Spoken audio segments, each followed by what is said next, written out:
And we're back. I am Dara Forleo, and this is the Business of Pet Care, where the conversation continues. All right, welcome back. You're still with us, and guess what?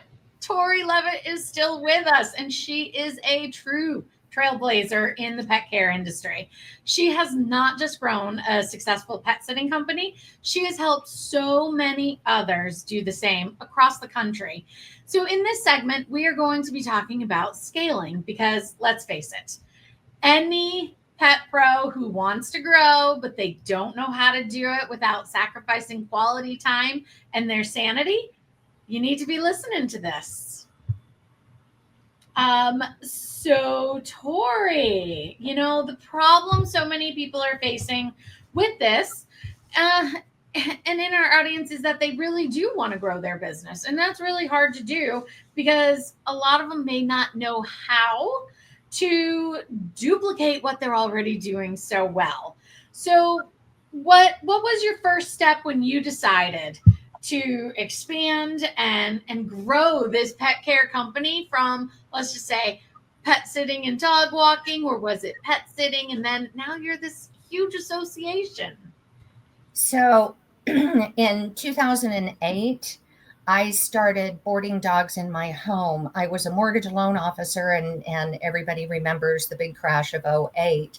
Yeah. And a friend had asked me to watch her 2 dogs, which you do for friends for free. And I had her 2 dogs, my 2 dogs, 4 dogs running around. I thought, this is fun. I should charge for this. Before I knew it, I had 10 dogs per day, cage-free, home-style boarding for the first couple of years. And then I realized clearly clients were looking for this unique boutique alternative to pet resorts, kennels, and cages, and that I needed to expand and find other raving dog fans like me in order to reclaim the headboard. I had 10 dogs every day, and at least 6 of them were sleeping with me. I needed to reclaim my headboard and my sanity.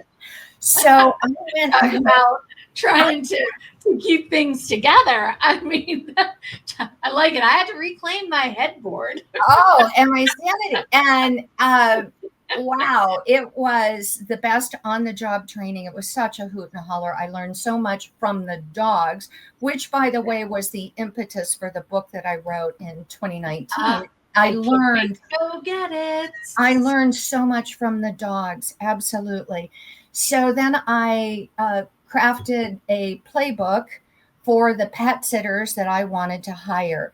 This included a standards operational manual, a variety of forms, etc. And again, I'm going to go back. Just you said you created a playbook for this. Yes.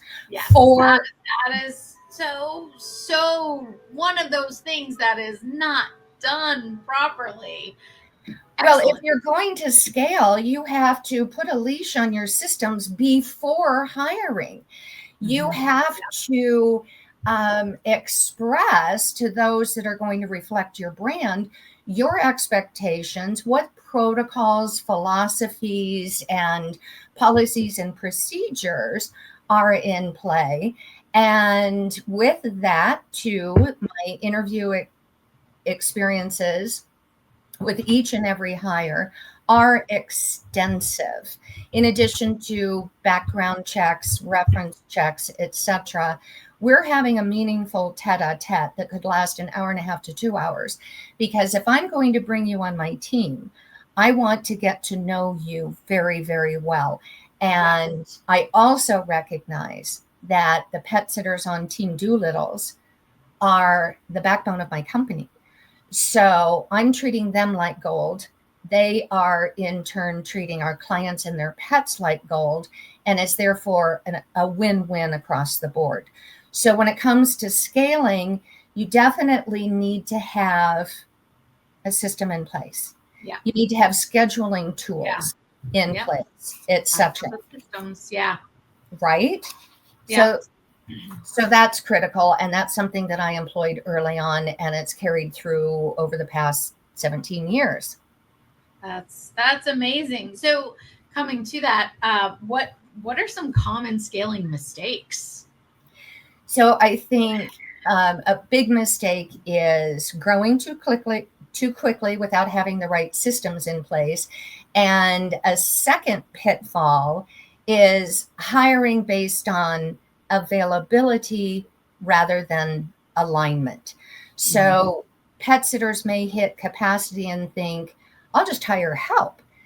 However, just because someone loves animals doesn't mean they're reliable, detail oriented, or customer forward.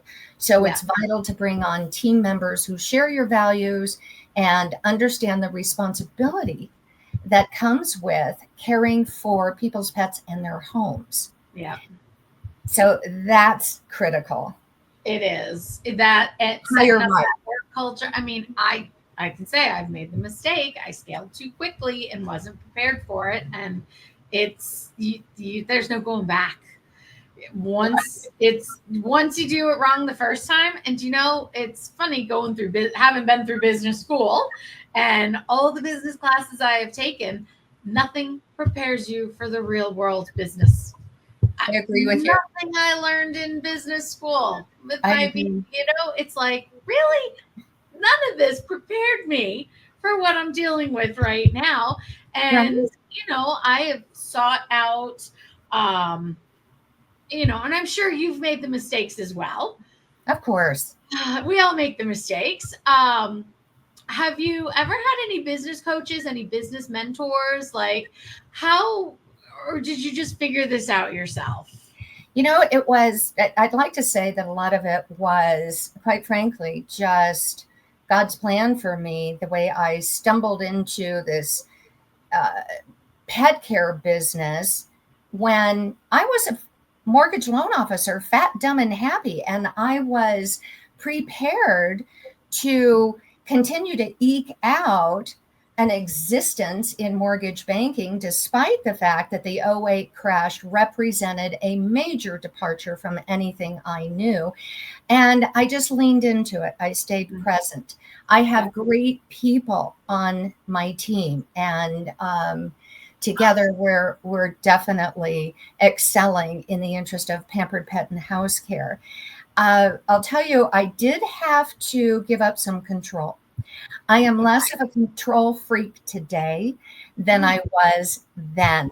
So it is really important to shift your mindset when you start scaling. You can't continue to do everything, walking every dog, and then the bookkeeping and client relations, et cetera, so on, because that will lead to burnout. Yeah. So delegating and trusting others is scary, but it's necessary if you want to grow sustainably. And you have to recognize, trust your hires, trust yourself, and let them bring their talent to the table under the umbrella of your playbook and what you've created there. And don't freak out because they're not going to do everything the same way you would. They are not going to do everything the same way. However, they can be coached to do it similar. And that's why a good playbook is good to have, because your voice needs to come from them as well. And I love that you talked about your values. We can go back to that earlier, like we were talking about, but having your values and your mission and your statement set up as to who and what the company is huge. And you gotta look at them. I think a mistake that I see commonly happen when I'm coaching and mentoring with other groomers in their grooming shops is they forget that those things need to be updated quite regular. You got to sit back and look at it, because every year things change and you have to adjust and adapt the business to continue to grow. Because if you're just thinking, oh, well, I'm going to do that in 5 years, 5 years is going to come and you're not going to be prepared for it. Right. So you need to kind of start setting that up and setting that stage right now so that you have all of that ready for when you're ready to do this big what's next. So I'm going to ask you kind of a personal question. So when you're working in your business and you're working on it, what are you picturing next year, 5 years, 10 years, or are you looking at, okay, what's happening right now? That's a great question, because you talk about when you were in business school and you didn't really feel that you learned anything in the college that you have learned in your various businesses today.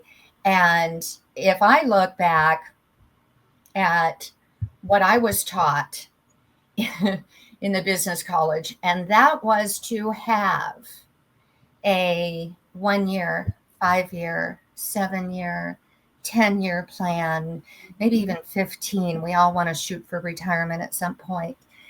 And I don't subscribe to that. Okay. I am really enjoying sustained growth, and I so love what I do that I'm not necessarily thinking 5, 7, 10 years down the road. Yeah. No, Okay. I am always thinking about expanding. So I went from, and I still manage Doolittle's Doghouse, but then also added the Association of Pet Professionals so that I could expand my service offer, everything I've learned in the interest of assisting other pet sitters to help them level up, achieve new heights, and share part of my growth journey, if you will. So that is part of future development, if you will, that I am currently working on. And that wasn't something that I was thinking about 3 years ago.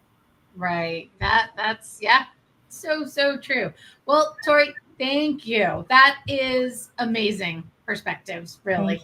It is so awesome. And again, if someone out there is thinking, if someone out there is thinking about expanding and wants to learn more about you and your business, and because I know you have these classes and these courses going on inside the organization, tell us again what that website is.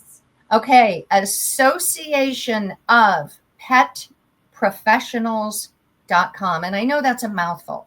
Association of Pet Professionals.com. You can join for free to gain access to the video library. And there are some great videos there to get you started with a little more education, just get you thinking in a few different areas. Then if you choose to join as a member, it's only $10 a month or $120 a year. And then you gain access to what's behind the veil, which includes a myriad of online training courses. And we have curated discounts on those courses for our members. Ooh, there excellent. Are client contracts, pet management guides. It's packed with value. There's a lot of stuff. Excellent. We'll get into that in a little bit. Okay. All right. Thank you. We'll be right back. Do not go anywhere. This is the Business of Pet Care.